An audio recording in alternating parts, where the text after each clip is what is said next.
Hello, Dr. Dennis Saccuzzo here, and again what we're trying to do is assimilate some basic principles that can be done very quickly in order to prepare our minds to take the California bar exam. What we want to do is have some specific issues or methods or rules of law in our minds about each of the predicted subjects at least, and then preferably for all the subjects, but let's start with the ones that we think could possibly be on there. And one of the things we're talking about is the possibility of community property / wills.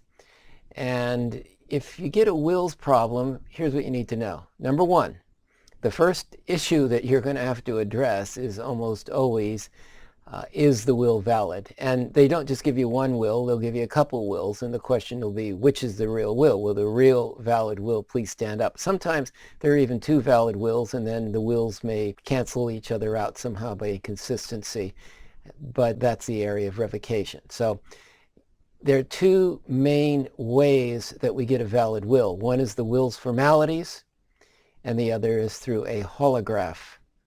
And you have to know the will's formalities. They test it almost every single time.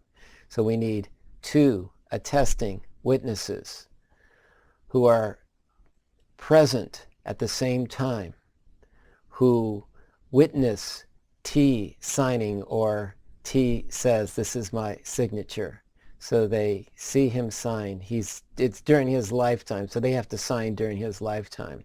They have to know it is a will. So that will give you the formalities. And a holograph is basically anything that is in T's handwriting that is signed. I don't care if they call it a memo, a letter, a note, whatever it is. If it's in T's handwriting, then you want to think about a valid holograph. Now, the other thing that you have to know is the will is always revoked, or one of the wills will be revoked. And they sometimes even revoke it by two different methods, or one method works and the other method doesn't. So you need to know you can revoke by physical act, so they can X it out, cross it out, burn it. You can even have a third party do it, but it has to be in T's presence. And of course you always need T's intent to revoke. It can be revoked by a subsequent instrument. I hereby revoke all prior wills, or by the inconsistency. I was talking about that earlier.